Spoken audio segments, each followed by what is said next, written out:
नमस्कार, मैं हुसैन रिजवी। दिल्ली के दमघोटू हवा में लोगों का सांस लेना मुहाल है, लेकिन इस गंभीर मसले पर भी सियासत हो रही है।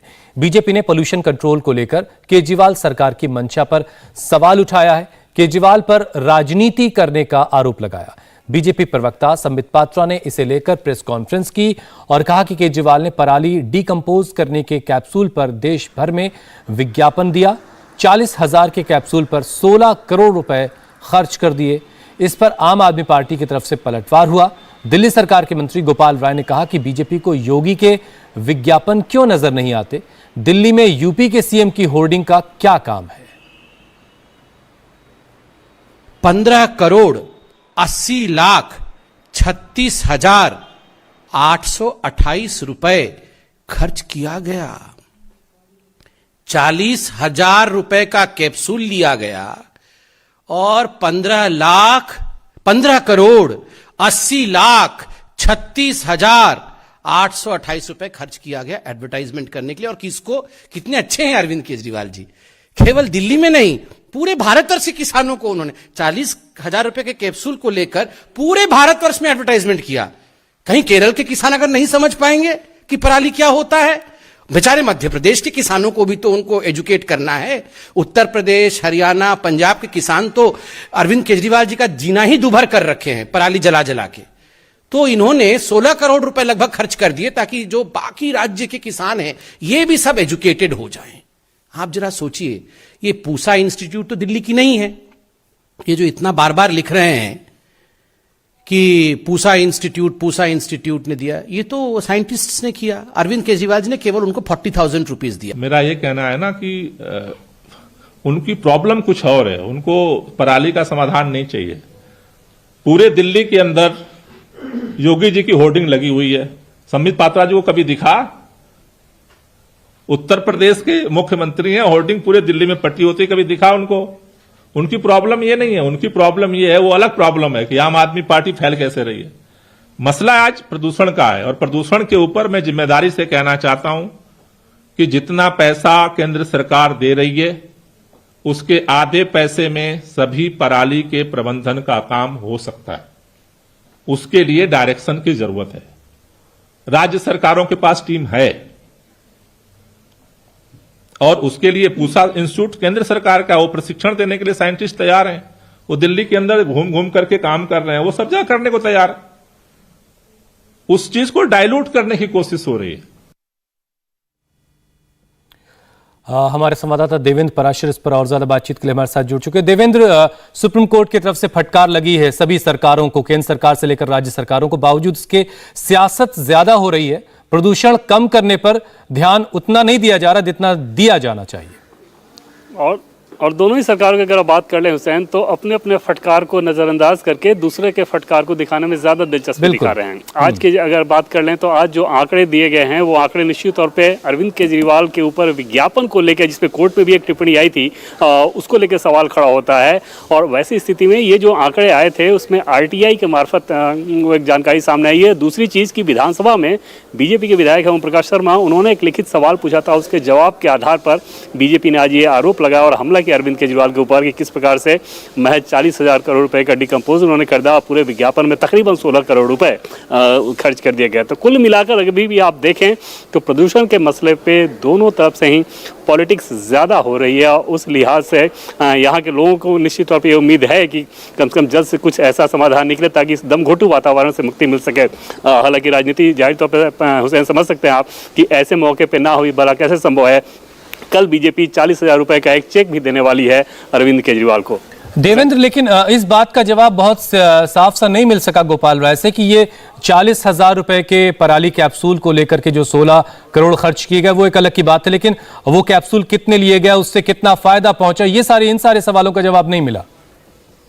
जी हाँ, निश्चित तौर पर वहाँ पे आप देखें तो दिल्ली सरकार एक तरह से बैकफुट पे है। दिल्ली में जितनी बड़ी जमीन है और जितने किसानों को, महज 321 किसानों को वो दिया गया था। अब अंदाजा लगाइए कि लगभग 30,000 हेक्टेयर जमीन होगी और वहाँ पे सिर्फ 321 किसानों को ये दिया गया, जो कि 40,000 रुपये में मात्र वो डिकम्पोज लिया गया था।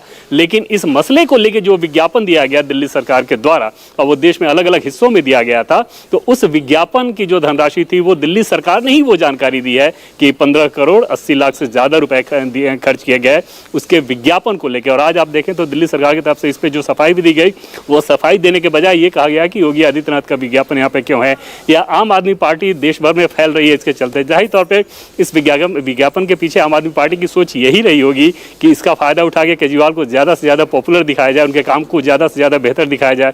लेकिन निश्चित तौर पर प्रदूषण के इस माहौल में ऐसे आंकड़े अगर सामने आते हैं तो बीजेपी नेताओं को यह मौका मिला कि केजरीवाल के ऊपर हमला किया जाए, जो कि आज उन्होंने किया। शुक्रिया देवेंद्र हमारे साथ जुड़ने के लिए। तो पोल्यूशन को लेकर के मामला जो है, सुनवाई जो है देश की सबसे बड़ी अदालत में है, लेकिन जो है सरकारों के बीच खींचतान का सिलसिला लगातार जारी है। इससे पहले आज सुप्रीम कोर्ट में प्रदूषण पर अहम सुनवाई हुई। इस दौरान कोर्ट ने केंद्र, दिल्ली सरकार और ब्यूरोक्रेसी पर तल्ख टिप्पणियां की। चीफ जस्टिस ने कहा कि ब्यूरोक्रेसी में सुस्ती आ गई है, वो फैसला नहीं लेना चाहती। ब्यूरोक्रेसी सिर्फ ये चाहती है कि गाड़ियों पर रोक कैसे लगे। प्रदूषण का मसला बहुत गंभीर है। सवाल शुद्ध हवा का है, जो हर साल इस महीने में दम घोटू हो जाती है। लेकिन इस गंभीर मुद्दे पर भी पॉलिटिक्स हो रही है, सियासत हो रही है। बीजेपी और आम आदमी पार्टी आमने सामने है। प्रदूषण की समस्या को पूरी तरह से खत्म करने के बजाय दोनों पार्टियों के नेता एक दूसरे पर वार पलटवार कर रहे हैं। आज जब सुप्रीम कोर्ट में सुनवाई शुरू हुई तो केंद्र के साथ ही हरियाणा और पंजाब सरकार की तरफ से अपनी अपनी दलीलें दी गई। केंद्र सरकार ने कहा कि वर्क फ्रॉम होम मुमकिन नहीं है, तो हरियाणा सरकार की तरफ से कहा गया कि कई जिलों में वर्क फ्रॉम होम लागू किया गया है। जबकि पंजाब ने कहा कि प्रदूषण कम करने के लिए सख्त एक्शन लिए गए हैं। केंद्र सरकार ने यह भी दलील दी कि कर्मचारियों के वर्क फ्रॉम होम के बजाय कार पूलिंग की एडवाइजरी जारी की गई है। वहीं हरियाणा की तरफ से कहा गया कि पानीपत में 2 थर्मल पावर प्लांट बंद किए गए हैं। जबकि पंजाब ने कहा कि पराली जलाने पर जुर्माना लगा रहे हैं। केंद्र की तरफ से यह भी कहा गया कि तमाम इंडस्ट्री को बंद करने के आदेश दिए गए हैं। हरियाणा ने बताया कि सीएनजी पीएनजी वाली इंडस्ट्री को छोड़कर सभी को बंद करने का आदेश दिया गया है। पंजाब ने बताया कि किसानों से अपील करेंगे कि पराली न जलाएं। दिल्ली एनसीआर में प्रदूषण पर सुनवाई के दौरान आज सुप्रीम कोर्ट ने सरकारों के रवैये पर तल्ख टिप्पणी की सख्त बयान दिया। केंद्र सरकार की तरफ से जब दलील दी गई कि केंद्रीय कर्मचारियों का वर्क फ्रॉम होम संभव नहीं है, मुमकिन नहीं है, केंद्र सरकार के कर्मचारियों को कार पूलिंग के लिए एडवाइजरी जारी की गई है, तो सुप्रीम कोर्ट ने इसके जवाब में कहा कि सरकारी दफ्तर में अगर 100 कर्मचारी हैं तो क्या 50 यानी आधे कर्मचारियों से काम नहीं चल सकता? कोरोना में भी तो कर्मचारियों की संख्या को कम किया गया था। क्या सरकारी कर्मचारी पब्लिक ट्रांसपोर्ट का इस्तेमाल नहीं कर सकते? इस पर केंद्र सरकार की तरफ से दलील दी गई कि कर्मचारियों की संख्या कम होने से प्रदूषण पर असर कम, पूरे देश के काम ज्यादा प्रभावित होंगे। साथ ही केंद्र सरकार की तरफ से यह भी दलील दी गई, कहा गया कि कल बुलाई गई इमरजेंसी मीटिंग में मौसम वैज्ञानिक भी शामिल हुए थे। मौसम वैज्ञानिकों के मुताबिक 21 नवंबर तक दिल्ली में हवा नहीं चलेगी। ऐसे में 21 नवंबर तक कोर्ट कोई सख्त फैसला ना सुनाए। इस पर सुप्रीम कोर्ट ने कहा कि 21 नवंबर तक कुदरत ही आपको बचा लेगी। दिल्ली सरकार पर भी सुप्रीम कोर्ट ने तल्ख टिप्पणी की है। दिल्ली सरकार की तरफ से जब केंद्र के पराली जलाने के आंकड़ों में अंतर पर सवाल उठाया गया तो सुनवाई कर रही बेंच नाराज हो गई। बेंच की तरफ से कहा गया कि हमारा ध्यान प्रदूषण कम करने पर है, बार बार आंकड़ों के मामले को क्यों उठा रहे हैं। कोर्ट ने यह भी कहा कि 5 स्टार होटलों में बैठकर लोग किसानों को प्रदूषण के लिए जिम्मेदार ठहरा रहे हैं। क्या किसानों की इतनी कमाई है कि वो मशीनों का इस्तेमाल कर सकें? सुप्रीम कोर्ट ने दिल्ली सरकार से पूछा कि आपने प्रदूषण पर क्या किया है। इस पर दिल्ली सरकार की तरफ से जवाब दिया गया कि सड़क साफ करने के लिए फिलहाल 69 मशीनें लगाई गई हैं, जो जगह जगह पर सड़क से डस्ट को क्लीन कर रही हैं, पानी का छिड़काव कर रही हैं।